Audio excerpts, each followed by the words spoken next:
What if the CAPM isn't a test? It's your real first project. So tell me, are you leading it or just hoping to pass? You mind if I share a short story with you? I remember when I decided to go after my CAPM, I thought this should be easy. I had the project management experience. I've led teams. I've hit deadlines. I solved problems. You get kind of where I'm going with this. I figured the exam would just confirm what I already knew. I grabbed the study guide, skimmed through a couple pages, and I let it sit on my desk like a decorative trophy. Confidence, you better know it. Overconfidence, most definitely. But then I took a practice exam, and within 90 seconds, I was staring at questions about enterprise environmental factors and work performance data. Like, I opened a textbook written in another language. Therefore, I realized my real world experience was valuable, but it wasn't enough. The CAPM has its own structure, its own vocabulary, and it demands serious respect. And that brings me to my first trap so many working professionals fall into: assuming experience is enough.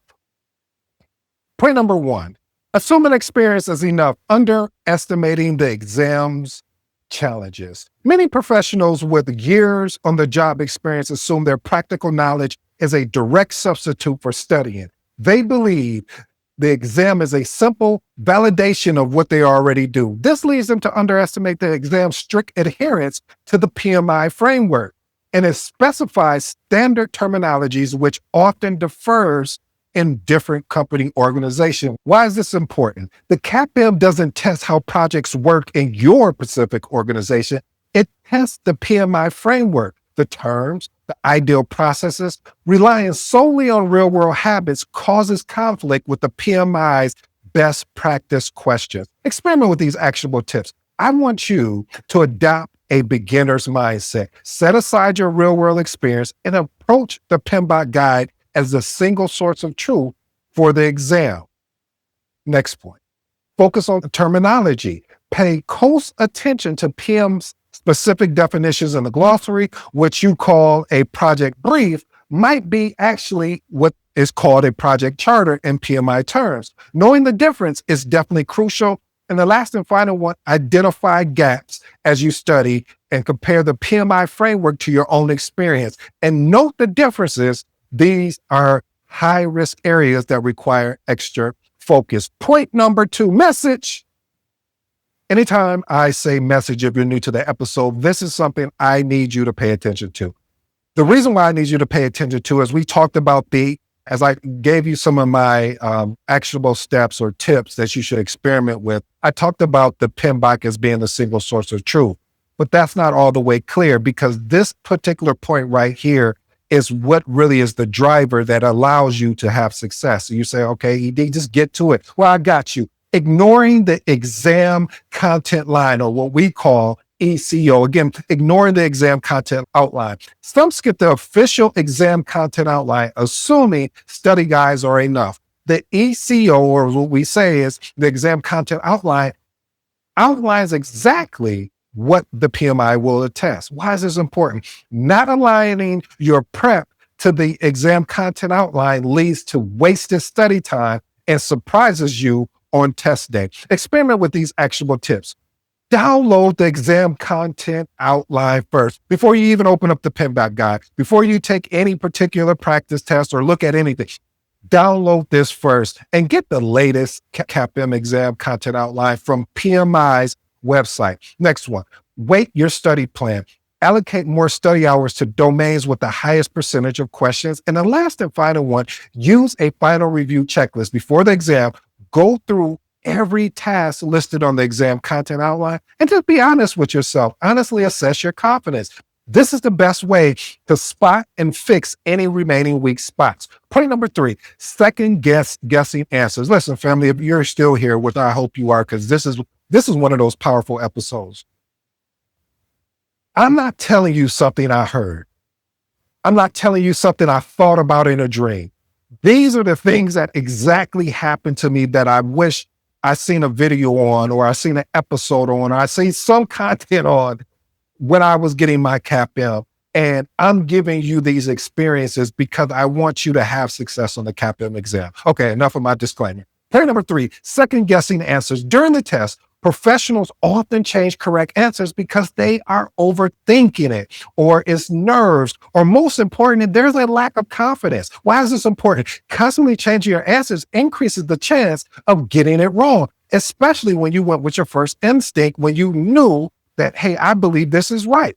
Experiment with these actionable tips. Trust your preparation. Again, trust your preparation. Have the confidence in your hours you've invested. Your first answer is usually the product of hard work. Next point, change an answer only if you're 100% certain. Only changes a response if you reread the question and have a aha moment where you realize you misinterpreted or you recall a specific fact that proves your first choice is wrong. And the last final one, limit your review. Do one quick pass through on your mark for review question. Avoid endlessly cycling through all the questions, as this only fuels anxiety and self-doubt. Point number 4, misunderstanding question structures. PMI questions are often long, they're layered, and sometimes can have with the CAPM scenario base, but many fail because they don't understand what is actually being asked. Why is this important? Missing keywords like best, first, or most likely leads to picking an answer that is technically correct, but that is not what PMI wants. Experiment with these actionable tips. Read the last sentence first. This often contains the core question. Understanding the question before reading the scenario helps you focus on relevant details. Next point, identify and highlight it keywords. Train yourself to spot crucial keywords and qualifiers in the question that define what is actually being asked by PMI. And the last and final one, use process of elimination. Instead of searching for the right answer, actively look to eliminate the 3 wrong answers. This dramatically increases your odds of selecting the correct one. Point number 5, letting test anxiety win. Again, letting test anxiety win. If I can be transparent with you, I always battle this when I take a test, but I understand the value of continually to work on it by being prepared. See, even the most prepared professional gets overwhelmed by the time pressure, self-doubt, especially during those tricky questions on exam or exam delays. So why is this important? See, anxiety can cause blanking out, rushing through easy questions, or just freezing up entirely, all which ends up hurting your score. Experiment with these actionable tips. Simulate exam conditions. I cannot say this enough, and I would love to hear if people will actually take me on this. When I say simulate your exam condition, take multiple full-length time practice exams in a quiet environment to build that mental stamina and make the real exam feel familiar. Next one, practice calming techniques. And weeks before your exam, practice simple deep breathing or mindfulness exercise. Use these techniques if you feel a wave of panic during the test. Last and final one, prepare logistics in advance. I have to laugh right here, and I have to park here parenthetically if you don't mind.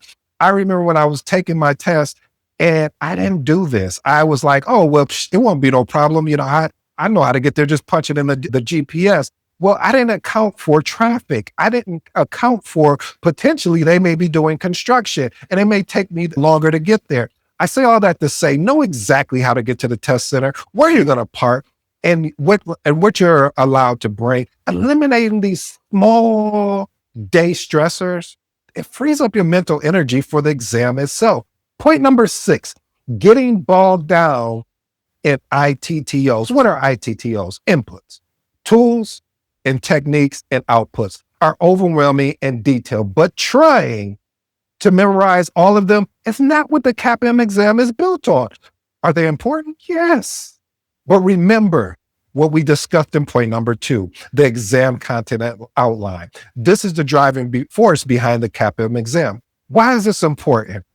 Because we get so caught up in what the ITTOs, the input, tools, and techniques and outputs, but we don't take the time to understand what is the value there? How are they used in the question? Put it in a real world scenario, and how is PMI looking for it in a real world scenario? Experiment with these actionable tips. Focus on the story. Trace the main project documents like the project charter, the WBS, the risk register. You kind of go where I'm saying. As they flow through the project lifecycle, understand how an output from one becomes a input for another. Next point, group and conquer. Group common tools and techniques together. For instance, learn all the data gathering techniques like brainstorming, interviews as a set rather than memorizing them for each individual process. And the last and final one, I beg of you, if you don't do anything from me, understand, don't just memorize. For key ITTOs, ask yourself, why is this input essential here? Or why does this tool actually help me accomplish this in this particular process? Point number 7, poor time management during the exam. Candidates often get stuck on difficult questions early on, burning through precious minutes. This creates a panic-inducing rush in the final hour, leading to careless mistakes on easier questions at the end. Why is this important? Because the CAPM gives you 180 minutes to answer 150 questions, which is an average about 72 seconds per question, or basically what is equivalent to 1.2 minutes. Experiment with these actionable tips. Implement a mark and move on strategy. If a question is taking you longer than 90 seconds, make your best educated guess, mark it for review, and move on. You can always return later if you have time. The next one, pace yourself with time checks, but don't get too focused on the time because you'll end up losing your focus. And the last and final one, practice time management ahead of time.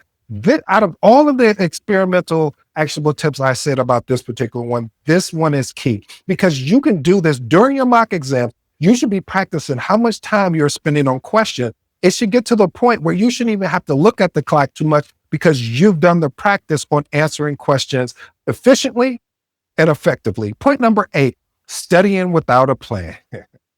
Professionals often fit in study time around work, family, leading to inconsistency. Why is this important? Without a structured plan, it's hard to build momentum or know when you're truly ready. Experiment with these actionable tips. Create a detailed schedule. Block specific, non-negotiable study times in your calendar. For example, Tuesdays and Thursdays, between 7 and 9 p.m., I'm studying scope management. You get where I'm going. Break it down. Divide your study plan by knowledge areas or process groups, assigning deadlines for completing each section for taking the practice exams. And the last and final one, track your progress. Use a simple spreadsheet or checklist to mark off completed topics. This provides a sense of accomplishments and clearly shows what's left over to cover. Well, family, if you made it this far, first of all, I truly appreciate you. So let's bring this all together for your journey of the CAPM certification, because it's just not another task to check off. It's your first and most important project. You are a project manager. Your study schedule is your project management schedule. The exam date is a non-negotiable deadline. And the pitfalls we've discussed today are the risks you must now manage. Now, as I close, I challenge you on the following. Don't leave here today with only notes. Leave with a decision. You know, we talk about choices and decision. Today's about decision. A decision to open your calendar tonight and block out that first study session. Next one, a decision to download the exam content outline tomorrow morning on PMI's website. And the last and final one, a decision to treat this goal with a professional discipline and because you demand success. I'll be honest with you, family. The CAPM is not just a test. It's your Launchpad. Let's make sure you take off. I go by the name of ED. For all you smart and intelligent folks out there, listen, that just simply means it. Until next time.